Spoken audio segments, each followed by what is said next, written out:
Welcome to Conversations. My name is Suresh Kochatar. The appointment or selection of Charanjit Singh Chani as the Chief Minister of Punjab has set off what is a familiar routine in Congress-ruled states. It is not that it just happens in Congress. We saw many Chief Ministers in the BJP, especially what we saw last in Gujarat, happen. But what happens in Congress is different.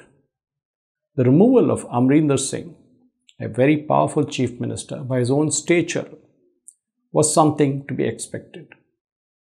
One has to go back into history to look at why the Congress party leadership, or what I call the Sonia Gandhi, Rahul Gandhi dynasty, does not like anyone becoming powerful. It goes all the way back to Indira Gandhi. And surely that trait has flown on all the way to Priyanka Gandhi Vadra. If one remembers one of the earliest days when K. Karunakaran was all-powerful as the Chief Minister of Kerala, and he had to face a defeat at the hands of his own party. He was removed, or rather sacked, and asked to leave in a kind of insulting manner over the ISRO spy scandal, which later turned out to be fake. Obviously, the party, the dynasty, wanted to appoint A.K. Antony, who, like any other Congress chief minister, would bend and crawl when asked to. But what is it about the dynasty that they don't like powerful figures?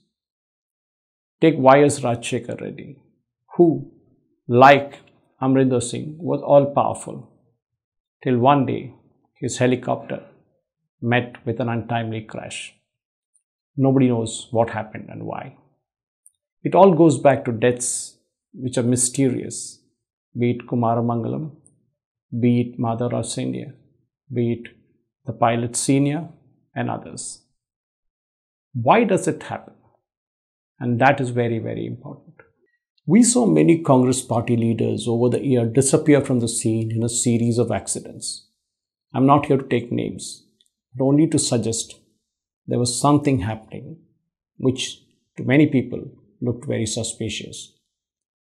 The removal of Amrinder Singh is again a question as to why does the Congress want to hit itself in the belt, especially when the elections are looming around the corner. Why does it want to displace a very powerful and rather seen as a man with a mission? The appointment of his successor is obviously a kind of taken for granted thing. But like many other chief ministers of the Congress dispensation in the past, what we saw in Punjab will surely repeat in other states. Ashok Gehlot does not have much of time, with Sachin Pilot at his feet snipping away. Sonia Gandhi and Rahul Gandhi have not learned lessons from the defeat of 2014 and 2019. 2024 is not far away. And if they don't learn lessons from what has happened to their chief ministers, they will surely face the wrath in 2024 again. But why does the Congress leadership, the dynasty, does not want powerful leaders? What scares them? And that is a good question. What scares them is that these chief ministers are going to become more powerful than a person like Rahul Gandhi, who has zero leadership skills.